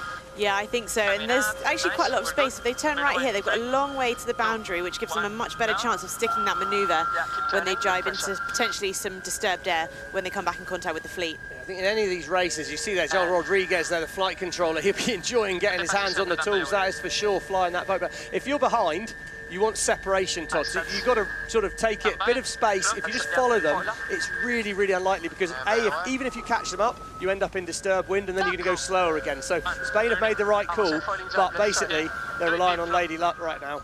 Lady Liberty right behind them with Taylor Canfield and US SailGP slotted in 4th place right now. It is all about Spain, it is all about Australia, and it's all about Rockwool Denmark trying to pick up the event win here. If they can hold on to this position, they'll get it done, and the $800,000, and then it'll be the 3-boat showdown, which right now looks to be New Zealand, Emirates, Great Britain, and the Australians, the Bonds Flying Roos. Oh, Todd, how many times when I talk about these finals, I keep thinking about momentum. We see the results on the left there, and it's what reading for the Danish. It's been clinical, but for Spain, well, it's no good. They've got to get up 4 more points to get to where Switzerland are if they're going to have a hope of making the overtake, and I just can't really see that happening right now for them, unfortunately. So they're putting a good race in, but there's just too far behind the French and the Danish to make much happen there. The problem, Stevie, it looks like they're putting a good race in, but so is Nicolai Sehested and so is Quentin Delapierre. Yeah, absolutely. I mean, the Spanish didn't have a great start, is the reality. They were 5th at Mark 1, and as soon as you're, back there, then it is hard. You're racing the other best sailors in the world, so people aren't making silly errors out there, really, on the race course, especially when you get through. But look at this. Rockwool are about to lack the Australians. Oh, and it's 2 points right now between the Spanish and the Bonds Flying Roos. Hannah, if you're Tom Slingsby in Australia, are you saying our work here is done? We've done enough to keep the Spanish out of that top 2 positions. They can't catch us. Let's just bring this thing home. Well, I think on a day like today, when it's so hard to land these manoeuvres, actually your head can become quite focused in on sailing your own boat. So they'll be keeping an eye on where the Spanish are, but actually, if they're in 12, they know that it's not in their control at the moment, so they'll just be working as hard as they can to catch up with the fleet. I'll tell you something, he'll be thinking, how have I sailed this badly and I'm still in the grand final? That's the reality. I mean, the Australians, it's unbelievable to see them sailing like this. And we talk about momentum being so key going into the grand final. If he pulls himself off the canvas, and I feel like the Australians right now are on the canvas a little bit, because it's not their doing that they're getting to the final. It's just because Spain haven't managed to put things together enough. But it would be an Australian kind of thing for them to get barely into that grand final, Stevie, and walk away with $2 million. I'm not counting out Tom Slingsby. If you heard that, Todd, then that's definitely the mishearing, as the French are going to get the last race of the season with a win, though. And as they come through the final gate and spin it around, it will be Quentin Delapierre and Team France that get the final fleet race win of 2025. Take a bow, Quentin Delapierre. The Emirates winning moment goes the way of France. Spain have made a gain on Rockwell Denmark here, but they've got the right of way, but they've got to turn, and once again, Rockwell will be quicker. Rockwell should roll round the top of them. Spain nearly gave himself a chance here, but I think that moment right there will be the points that Spain, well, they definitely, oh wow, close moment, right of way, Emirates GBR coming on downwind, Rockwell Denmark, ooh, that would have been so Rockwell Denmark for things to have gone pear-shaped there on the final leg to the finish. But let's take a moment for Nikolai Sehested, I think, really, because what a fantastic performance after a tough middle of the season, and they've just done a great, I mean, this event, they have been absolutely superb. So Nikolai Sehested and the team can celebrate an event win, their first, as they bring it home, and there will be an $800,000 prize for the Danes. Nice work, guys. Good race. Good job. Los Gaius. I feel like it's been a good season for them, Todd, still. I mean, fourth, of course, they'll be disappointed by just missing out on the grand final. They'll be dejected, defending champions. But remember, you know, they've put in a good performance, and they've shown they're in that match. They're one of the big players. And I think you look back to day number 1, Steve, we say this so many times, you can't win the event on day 1, but you can lose it. And you look at Spain's report card day 1, a 12th, no points, and an 11th, no points. Yeah, I mean, I probably, you know, I sound harsh, but I feel like everyone's tried to lose it. Really, you know, that no one's really made me think I know who's going to win this grand final, because I've not seen any of them sailing all that well. Taylor Canfield, US SailGP team, they will finish in 4th place, a nice upward trend for the Americans here on the final day of racing.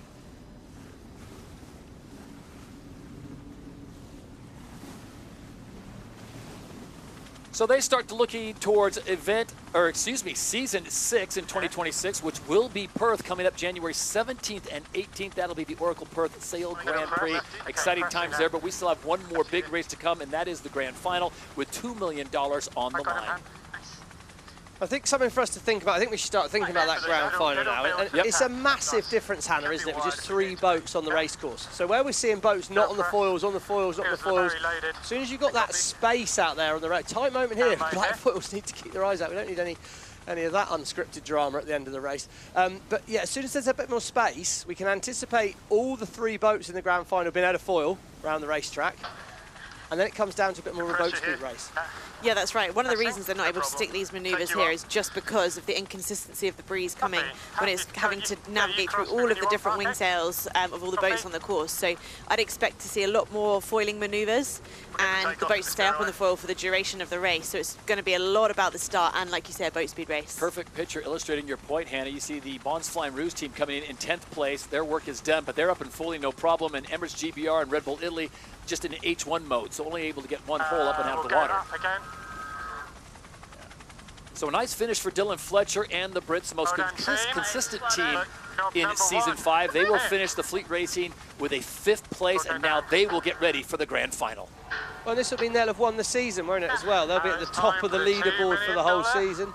Lottery. Oh, come on, Dill. Not sure it's going to be a lottery, mate, but he's in it, so they're going to be very, very happy. Well, the Rolex SailGP Championship 2025 season points leader will go to Emirates GBR and the additional $400,000.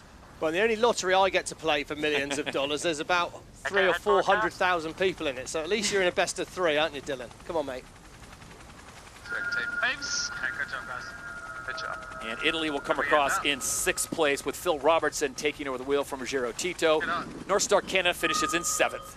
I think the Italians, I mean, that's pretty encouraging. First event for Phil Robertson back, and we'll wait and see those overall leaderboards. But I think, if my maths are right, which sometimes they aren't, they might well be 2nd overall in this event. So that would be pretty huge for the Italian team to pull that out of the bag. Always going like the short way. As the rest of the fleet makes the final few legs and turns around the course, and then that gives the teams a little bit of extra time ready for the grand finals. We go on board the Bons Flying Rouge. Tom Slingsby on the right-hand side of your screen. And at this point, he's got to be told by the shore crew that you guys are in. You're good. You're safe. Yeah, I think if I was coaching them, I'd be whipping them to make sure they were getting a bit sharper for this final. Pressure after the mark. I can hear, mate. As the final boats continue to make their way around the final few legs of the course, it is official. It will be the Bons Flying Rouge, Emirates GBR, and the Black Foals of New Zealand, who are now crossing the line in 8th. They will face off in a 3-boat winner-take-all grand final for $2 million. Yeah, and I mean, Dylan Fletcher's had to travel places to get here, hasn't he, from where he was in things. He's had to make a huge comeback. Tom Slingsby's had to do a complete reset. Burling's a man with a plan, but as we know, Todd, everyone has a plan until first contact with the enemy, and we're about to see that first contact. I think Tom Slingsby's going to be the first to turn back and try and set up the pre-start. Interesting that Fletcher's choosing to come in late. Is this an Ainsley preceded move here that he's trying to give him a bit of space? Outridge said he wanted space on the start line. Fletcher's given himself that space. This is going to be an absolute classic. Sit back and enjoy the grand final here in Abu Dhabi. 60 seconds away from deciding the start. Who will make contact first? We can see a favoured position on the start lines toward the downwind end, sort of middle of our screen. That blue line there, that's the optimum place to start. It's a short run to Mark 1. So if you are on the inside, the more downwind end, I think that's going to give you a big advantage. The Bomb Flying Ruse have a bit of a sniff. He wants that bottom end of the line, and he does control the first decision. He makes everyone else choose on him. Slingsby has control of things at the moment. Where does Fletcher go from here? There's space. The black foils say they're early. Fletcher's going to have the run up at these two boats. He might have the space he needs with 25 seconds to go. Now you've got to stay calm. Now you've got to execute. You've got to build the speed. You've got to accelerate the speed. The Rolex Pole Predictor sits aboard Slingsby's Australian boat. He's near that optimum place. But who's going to be foiling at the gun when that line turns white? Emirates turns towards the line. The black foils turn towards the line. Slingsby turns towards the line. Who's got it right out of the middle? It's Slingsby. It's now a race to the foils. It's a speed build, speed build, speed build, and the 3-time champion Tom Slingsby, I think, is going to be first on the foils. Here they go. Nice pressure at the mark, buddy. Is it a bit of a calm before the storm, as the Bonds Flying Ruse will lead them to mark number 1, and Tom Slingsby will get the whole shot as we start the grand final here in Abu Dhabi. Oh, Slingsby had the plan and he's nailed it. They lead at Mark 1. It's not done yet, but wow, you want to be first at Mark 1, and the Emirates GBR team have got work to do if they want to get back into this. Huge gains for Bonds Flying Ruse at Mark 1. So Hannah, the Aussies force the issue and they control the line, and now the chase is on. Yeah, that's right, and I'm not surprised to see Emirates GBR take the early manoeuvre there. The breeze looks much more consistent, obviously with fewer boats, but also it looks like it's settled down a little bit, so hard to catch up for any boats behind. I quite like the look of the right turn at the bottom of the course. It looked like you'd get a nice long runaway out of there. And of course, this is the first time these boats have really been able to stretch their legs. 14 kilometres now, Breeze. Foiling well. We've got these new light wind foils, the Armstrong extensions on those foils. The boat's gliding beautifully through the manoeuvre, so I expect them to stay foiling.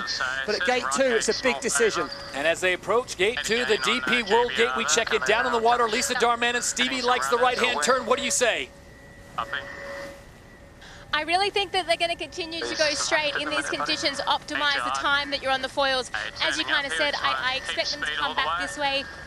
In general, coming the opposite side to the grandstand on the upwind leg has been a really nice approach. So, it's so hard with a 3-boat race to try and protect your position. You've got to go with your eyes.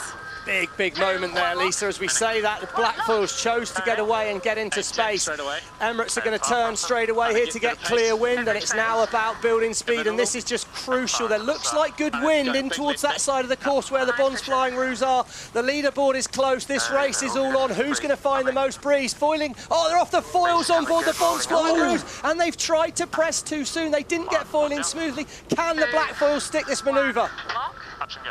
Foiling tack here could be the championship. Pete Burling calls for a touch and go. Right of way, black with the Bonds Flying Ruse, but they've got to take off. Look at the speed on Emirates GBR. Yeah, oh, and I think the black foils are going to have to go behind here. This could be a big moment. I don't know if they're clear. Oh, it's going to be a penalty. Oh, he's clear. He's going to sell it. He's going to sell it. Pistol Pete, wow, he called that one, didn't he? Massive moment. The Emirates GBR have stuck their manoeuvre. Black foils should cross, though. Blackfoils are in great shape. The right turn at the bottom was good. Big gain to the Blackfoils. No penalty. Clear cross. That was absolute masterclass. One and left from here. One left. And just like that, the Bonds Flying Roos go from first to third as they see the pressure building on the Kiwis out in front. Their speed, 37 kilometers an hour. Emirates GBR still in a good position, but they are in second. I think there's more, at least is there more wind as you come up the course? I feel like the Kiwis are sailing towards a lot of wind on that side of the course. Are we all the way to the bottom again? Not sure if we've got comms released at the moment. Where I'm sailing now, Blackfoils have just pieced this together. You see how they're sailing nearly straight up the ladder line? It suggests that the wind's rotated a bit that way. Oh, Hannah, what a moment. Yeah, huge moment. You could see a lot of the teams really hard to land that manoeuvre there. 30 kilometers an hour is that magic number to keep the boat on the foils, but they need to build that speed before they attempt that manoeuvre to make sure they're safe at making it. Calling for another touch and go on board the Blackfoils of New Zealand. They have more than a 100-meter lead, and here we are on leg 3 of 6, approaching the halfway point of the grand final with $2 million on the line to the winner. It's all about how quickly they get back on the foils here. We're halfway point in the race, Todd. They're just going to go downwind from here, and then that short upwind. If they can get a decent lead, most of the other boats, Australia are going to have to follow them. Emirates GBR could split on a right turn here. Blackfoils aren't going to foil. They Look can't at the foil. speed difference. Although we'll get around here, but they'll foil on the GBR takeoff. still slow at that. GBR are going to be coming in. They're going to have to watch out for the Bonds Flying Roos. GBR are trying to dive inside at the top here. I think the Blackfoils will be round, but who gets first on the foils here? Emirates are going to be off the foils, and maybe they might just... Oh, Fletcher's masterclass there. He's got round. He's going to do right turn on the foils. Huge. Here we go. Blackfoils need to get back up in the air quick. And we are back to almost dead even once again, and Emirates GBR are in first place. They are, but I don't know for how long, because I like where the Blackfoils are going. They're sailing out to that more wind side of the course. Every team now has had a chance to lead here in the grand final. Who can hold on to it for the second half of the race? They've all got at least 2 or 3 jibes here, Hannah, haven't they? So it's about sticking. I mean, how nervous are you right now? Definitely really nervous. There's a huge split in the course here with boats on either side. Sticking these manoeuvres is going to be really key. Emirates GBR look like they've had a really nice rotation in the wind there, allowing them to sail a bit further down the course. All right, we're in this. Lefty coming here, Gabe, first thing. So he's talking on the upwind leg there instantly, and if it was lefty, so the one was on a left shift on that MasterCard team talk there, that means they're going to sail in this shift all the way down. And look at them, they're going nearly straight down the course, massive turnaround. And explain who he's talking about when he says Goobs. Goobs is Ian Jensen, the wing trimmer there on board that, so yeah. Not a sailing term. Not a classic sailing term, no, but what a massive change. Big wind shift, Fletcher in phase with it, Emirates GBR are gone here. Softer, I think. Everything for this mark. Looking for that right turn again, which was so powerful on the last lap. Olympic gold medalist Hannah Mills up on the handles, a strategist doing multitasking right now. It's Dylan Fletcher, who was part of Emirates GBR in season 1. He lost his driving seat, came back this year, and look at this. It is Emirates GBR out in front by more than 200 meters here in the grand final. Yeah, and right turn means you've only got 1 maneuver to do on this upwind, so this is a no-brainer. I mean, yeah, this is it. This is your walk-in glory moment on board Emirates Great Britain. Massive shift in the breeze by the look of it. The wind has really rotated left here. Massive shift, and they're just perfectly in phase with it. Look it up if you need for late. Yeah, I'd be surprised if we see either of the boats behind splitting to go the other way, with it just being 1 manoeuvre into that next mark. Yeah, nothing doing here. Down. They just picked the shift. This manoeuvre here, if they can stay in the foot. Good breeze out of it. Dark water in front of them there. They should stay foiling. More press for me. Moments away from a new champion. Spain won it last year, Australia the prior 3 years, and now in season 5, Emirates GBR is poised to take the title. Not sure if they're quite on lay line yet. They're closing up to that. The yellow line, our lay line. Hannah's calling a righty, which should be kind of good for them anyway, because they're towards the right of everyone else, but they want to get there with no more manoeuvres. He's fine. They can always touch it down onto one hull and take off again. This is it, Emirates GBR. Wow. What a moment at that top gate number 3. Nice angle. What a race. You had Australia getting the whole shot leading after mark number 1. You had the Kiwis rolling the dice and coming up. Yahtzee, Stevie, they led on the upwind and then the turn back. And then out of nowhere, Dylan Fletcher and Emirates GBR round the last gate. And now it is a straight shot to $2 million for the Brits.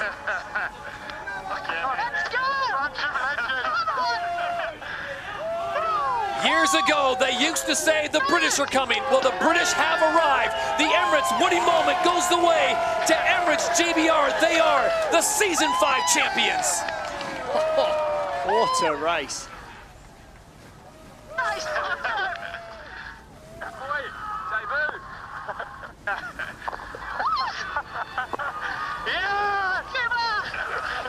They cross the line with room to spare, and it looks like it will be the black foils unless they get rolled over by Tom Slingsby. And wouldn't that be a Slingsby thing to do?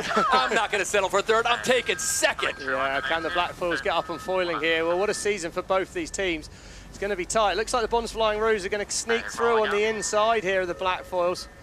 I mean, the reality for these two is if you're not first, you're last, and they're going to be just gutted by that for sure. What an amazing season by both of these teams, but it came down to minor details, and one wind shift at the top. Emirates GBR were in phase, and that's it.